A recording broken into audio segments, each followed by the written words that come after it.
Hello everyone. आज हम लोग मीरा सेकंड चैप्टर है मीरा के पद पढ़ने जा रहे हैं। क्लास 11th का है ये, ठीक है। तो मीरा के बारे में थोड़ा सा हम लोग जान लें। मीरा जो है सगुण धारा की महत्वपूर्ण भक्त कवित्री थी। इनका जन्म सन 1498 में मारवाड़ रियासत के कुड़की गांव में हुआ था।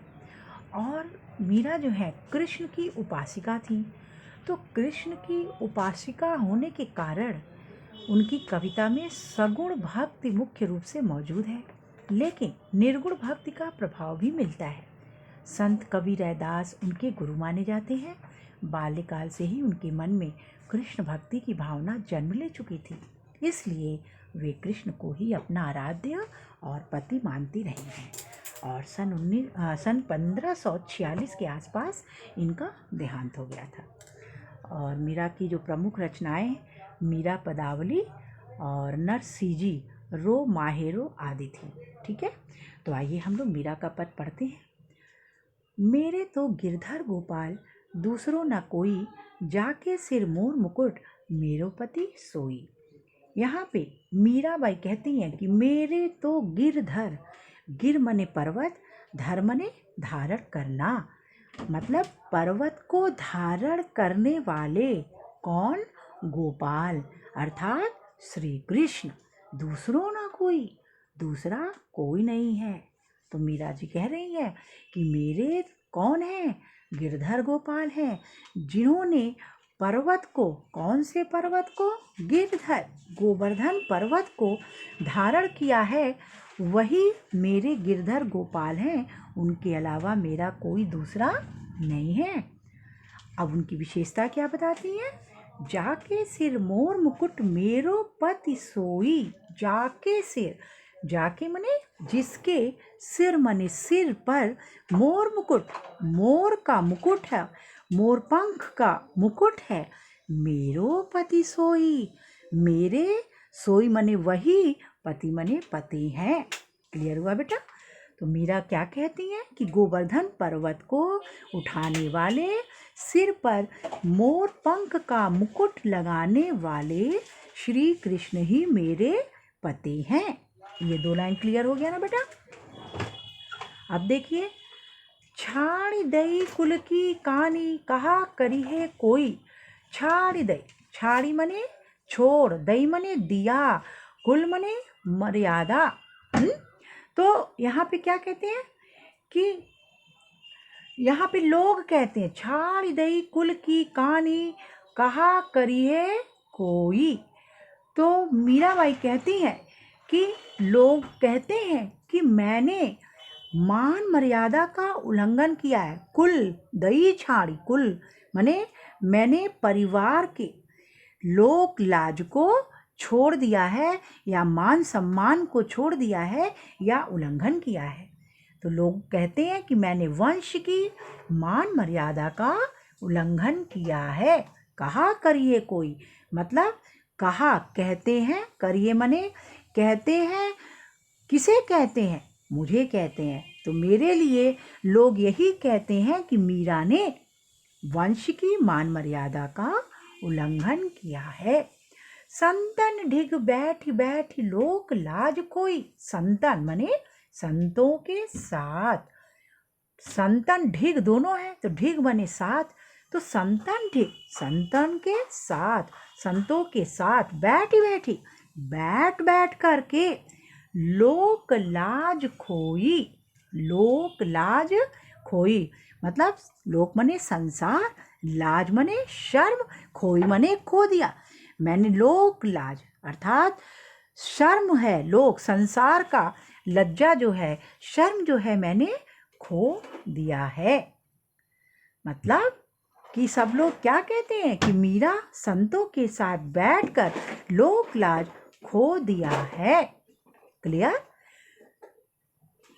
असुवन जल सींची सींची प्रेमी बेली बोई। असुवन जल, आंसू रूपी जल से, आंसू गिरता है ना, आंखों से अश्रुधारा जो बहती है, उसके लिए मीरा कहती है असुवन जल सींची सींची, आंसू रूपी जल से सींच सींच कर मैंने प्रेम बेली बोई। प्रेम बेली मतलब प्रेम रूपी बेल को बोया है। मतलब कृष्ण के प्रति जो मीरा का प्रेम है एक बेल के समान है, जिसे उन्होंने अपने आंसुओं से सींचा है। जिस प्रकार बेल जो है फैलकर फल देने लगती है, उसी प्रकार मीरा की भक्ति भी प्रगाढ़ हो गई है और वह आनंददायक हो गई है। तो क्लियर हो गया ना बेटा कि मैंने अपने आंसुओं के जल से सींचकर प्रेम रूपी बेल बोया है और अब वह बेल आनंद रूपी फल देने लगी है। अब तबेली फैल गई आनंद फल होई। अब वह बेल आनंद रूपी फल देने लगी है। तो श्री कृष्ण की भक्ति से प्राप्त होने वाले आनंद का मैंने संग्रह कर लिया है और भक्ति मार्ग पर चलने से प्राप्त दुखों को मैंने भुला दिया है। ये सब कुछ मैंने भक्ति के लिए ही किया है। दूध की मथनियाँ बड़े प्रेम से बिलोई, दध मथ धृत काढ़ लियो डारी दई छोई। अब क्या कहती हैं कि दूध की मथनियाँ बड़े प्रेम से बिलोई। कृष्ण की भक्ति रूपी दूध को मथ कर मैंने प्रेम रूपी घी को पाया है। क्लियर हुआ ना? दूध की मथनियाँ बड़े प्रेम से बिलोई। बिलोई मने बिलो जाना, खो जाना, मतलब प्रेम की भक्ति में डूब जाना। तो मीराबाई कहती हैं कि दूध की मथनियाँ बड़े प्रेम से बिलोई। कृष्ण की भक्ति रूपी दूध को मथ कर प्रेम रूपी घी को मैंने पाया है। क्लियर हो गया ना? और दधि मति घृत काढ़ी लियो डारी दही छोई। छोई किसको कहते हैं? छाछ, मतलब जो सारहीन अंश होता है।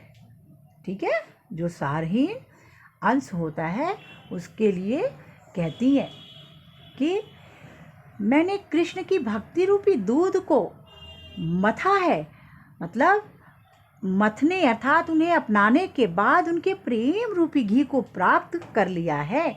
और जिस प्रकार दूध को मथ कर घी निकाला जाता है, उसी प्रकार मैंने कृष्ण की भक्ति से उनका प्रेम प्राप्त कर लिया है। क्लियर हो गया ना बेटा? भगत देखी राजी हुई, जगत देखी रोई, दास मीरा लाल गिरधर तारो अब मोही। भगत देखी, तो भगत देखी मतलब कहते हैं मीरा कि मैंने ये सब कुछ भक्ति के लिए किया है, परंतु मेरी भक्ति जो है संसार के लोगों को पसंद नहीं है, है ना? जगत देखी रोई, जगत माने संसार, देखी माने देखना, रोई माने रोना, मतलब संसार रूपी, अर्थात कह रही है कि संसार द्वारा मेरी भक्ति के अनादर से मुझे बहुत दुख होता है। क्लियर? मैं अपने आराध्य की आराधना करके प्रसन्न होती हूँ। मेरे आराध्य कौन है? भगवान कृष्ण। तो मैं उनकी आराधना करके प्रसन्न होती हूँ, लेकिन भगत देखी राजी हुई, जगत देखी रोई।